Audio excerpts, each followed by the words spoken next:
Felipe Martinez is a beggar in Venezuela. Every day he goes out to his corner and begs for food, clothes, anything. And the saddest part is, Felipe Martinez is just 7 years old. And in Venezuela, his story has become all too common.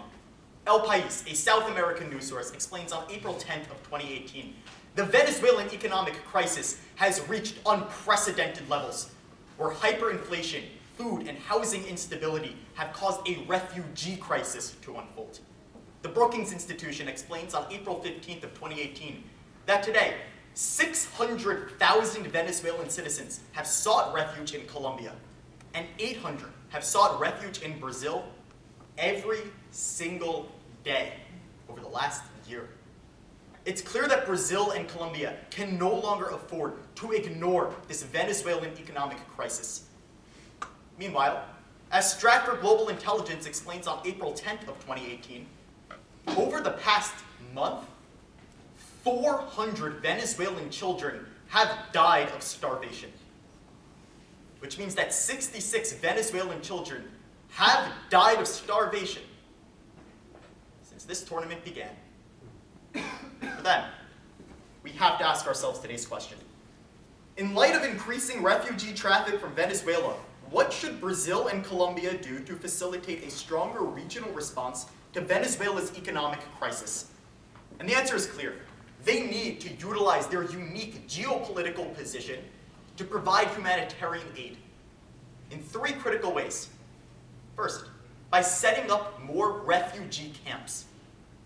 Second, by investing in Venezuela's farmers. And finally, by straight up building housing.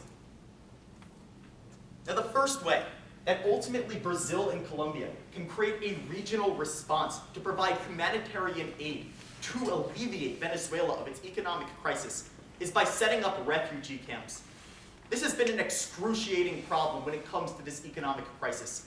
Chatham House explains on March 10th of 2018, because there are so many refugees, and Brazil and Colombia and other surrounding nations for Venezuela don't really have the infrastructure to handle this influx, this has not only become an economic crisis for Venezuela in and of itself, but for these surrounding nations, because they don't know how to handle this influx of refugees.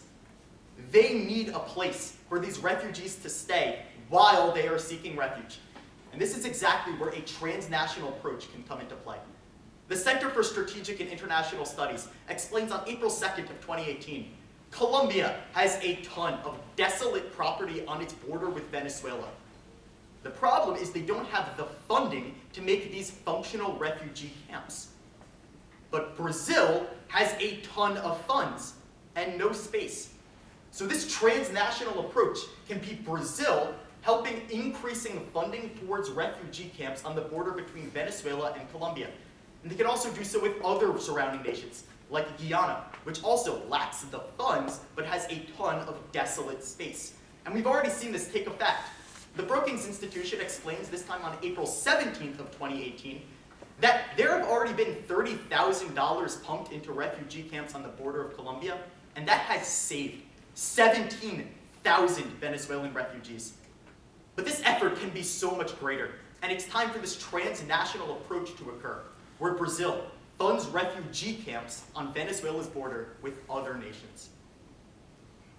But the second way that ultimately Brazil and Colombia can begin to increase their own geopolitical stance in providing humanitarian assistance for alleviating the Venezuelan economic crisis is by investing in Venezuela's farmers. Now, food insecurity, as I've already mentioned, is perhaps the largest concern when it comes to the Venezuelan economic crisis. And it's not only a matter of hyperinflation, because as the Peterson Institute for International Economics explains on April 11th of 2018, one of the primary reasons that food insecurity is so high is because farmers can't afford to increase their crop yields. They simply lack the supplies. But this is exactly where Brazil and Colombia come into play. Because as the Baker Institute explains on April 12th of 2018, what's unique about Brazil and Colombia's position is that they have a surplus of these farming supplies. So they can simply donate them as an investment to Venezuela's farmers and switch over to buying Venezuelan farmers' crops. For example, As was explained by the New York Times on April 16th of 2018, if Brazil and Colombia both increased their buying of Venezuela's crops by 5%, this could help increase these crop yields by 200-fold, ultimately alleviating Venezuela of its food insecurity. But the final way that Brazil and Colombia can begin to increase their own humanitarian assistance to alleviate Venezuela of its economic crisis is to straight up build housing. Now, housing instability is another major concern when it comes to Venezuela, especially why it's become a refugee crisis. As was explained by Reuters on April 6th of 2018, because almost 1 in 4 Venezuelan citizens are now homeless, that is the primary reason why they've been forced to seek refuge in these neighboring nations. What's the solution? Build housing. As was explained by the New York Times on April 6th of 2018, all Brazil and Colombia need to do is shell out roughly $2 million worth of funding, which really isn't that much for these massive nations, in order to construct actual homes and employ Venezuelan citizens who are currently homeless to ultimately help with construction projects.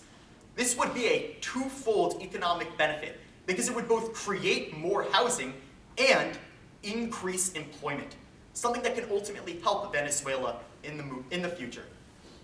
So when we return to today's question, in light of increasing refugee traffic from Venezuela, what should Brazil and Colombia do to facilitate a stronger regional response to Venezuela's economic crisis? The answer is to provide humanitarian assistance. First, with refugee camps. Second, by investing in Venezuela's farmers. And finally, by straight up building houses. Once they take these steps, then the Venezuelan economic crisis can begin to desist. And ultimately, stories like Felipe Martinez can disappear.